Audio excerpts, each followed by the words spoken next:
Okay, solids, liquids, and gases. This is chapter 14.1, matter and thermal energy. Remember the kinetic theory of matter. We went over this in chapter 5. All matter is made up of tiny particles. These are tiny particles are atoms and molecules, and they're in constant motion. They're always moving. The higher the temperature, the faster the motion of the particles. The lower the temperature, the slower the motion of the particles. And at the same temperature, more massive particles move slower than less massive particles. This is huge, you guys. Everything from astronomy, chemistry, physics, it is all included here in the kinetic theory of matter.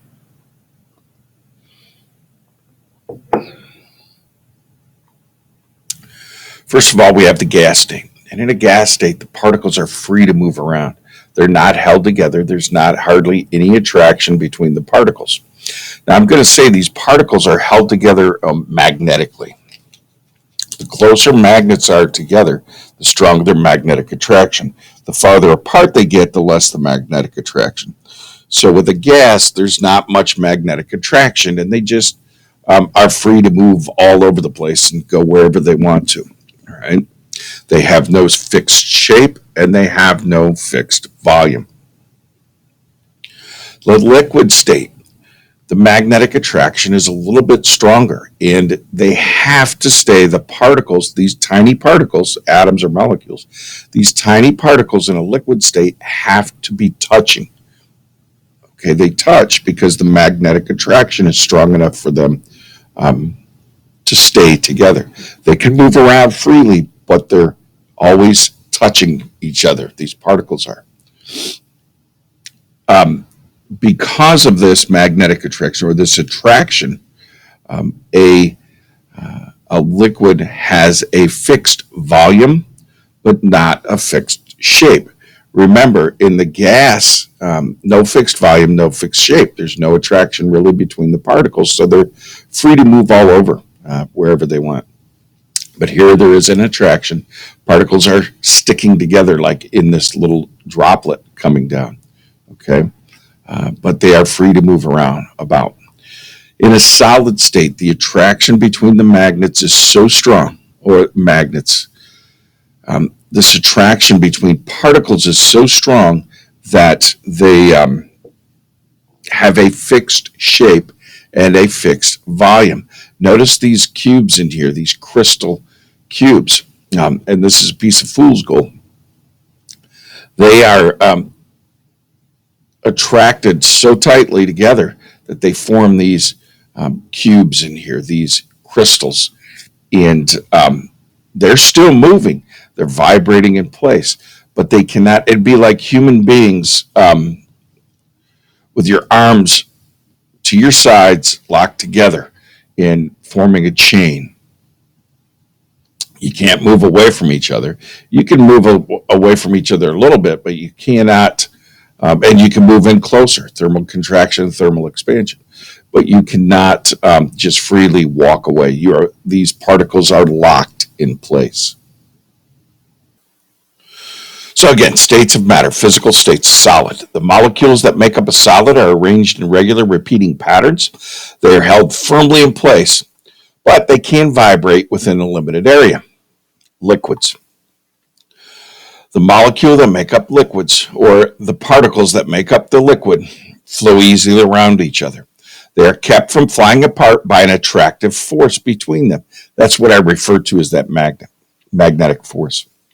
Liquids assume the shape of their containers. Okay, so they have a fixed volume, but not a fixed shape. Gas. The particles or the molecules that make up a gas fly in all directions at great speeds. They're so far apart that the attractive forces between them are insignificant. And then there is plasma. And there's more plasma in the universe than any other type of matter. And we'll find out what plasma is as we continue along in our chemistry journey. At the very high temperature of stars, atoms lose their electrons.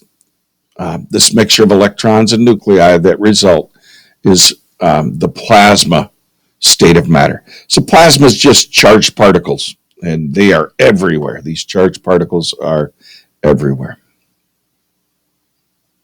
All right, so thermal energy. Thermal energy is the total of all the potential energy and the kinetic energy of the particles that make up an object. And we know that. We talked about that in chapter 5. And if you look over here at this picture, it's kind of cool. It's a solid block, but when it hits the plate, it turns into those particles that we were talking about. There you go, all the particles. So the energy in those particles, the potential and chemical energy of the particles in that block, form the thermal energy of that object.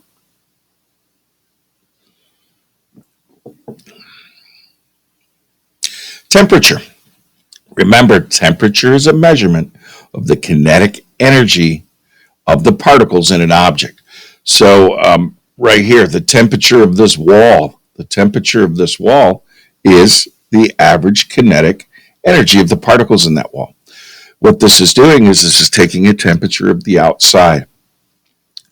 When the particles in the air outside hit this bulb down here, it causes the fluid to rise or lower.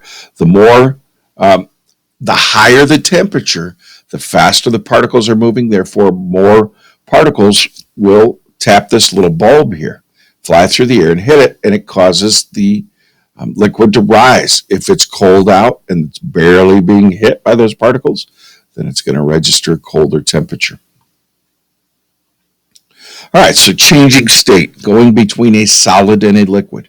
Going between a solid and a liquid is melting, and there it is, a wonderful ice cream melting, bummer.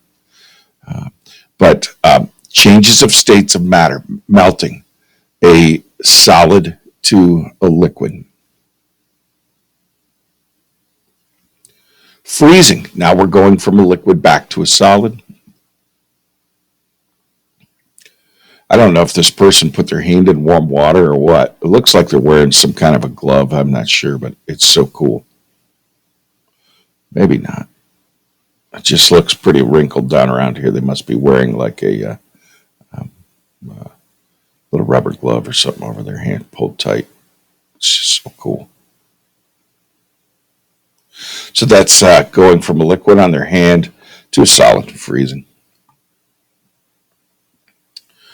Sublimation. This is a solid straight to a gas, and you can see this little amount of dry ice here, solid, turning into a gas. Vaporizing. It's not vaporizing, it's sublimating. Solid to a gas.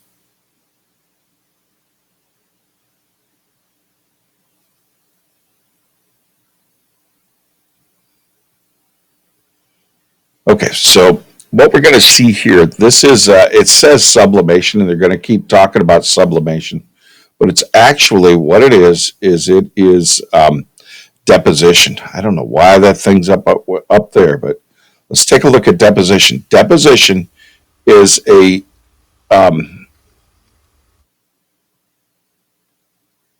deposition is a gas to a solid.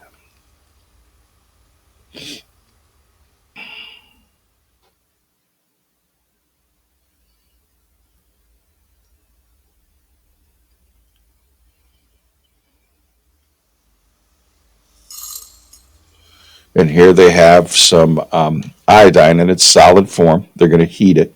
As it heats, it turns into a vapor, sublimating, going from a solid to a vapor. But when you add what's known as a cold finger, or in this case, a cold flask with some ice in it, what happens is as soon as that vapor hits that cold, it will crystallize. It turns back into a solid, and that is known as deposition, a solid to, or gas straight to a solid.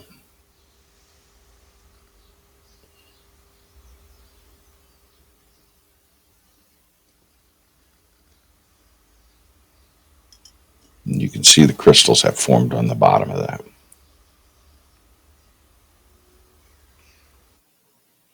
All right, changes in state, vaporization. This is a liquid to a gas, and it's easy to see here. You can see the steam coming up. Water's boiling. I've added energy to it. And we're going to talk more about that too. But liquid to a gas is vaporization. Condensation. This is a cool window pane, and as the water in the air hits this, it turns into liquid. It cools off and it turns back into a liquid. Condensation. Thermal expansion. Looks like a dandy loaf of bread. Thermal expansion. When an object heats up, it expands. When an object heats up, it's going to expand, as in this loaf of bread.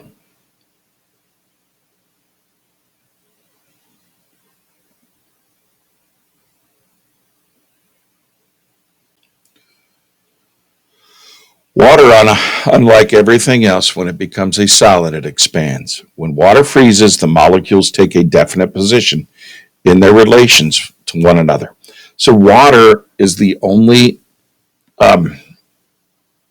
substance or the only matter we know of that, as it turns from a liquid to a solid, it expands.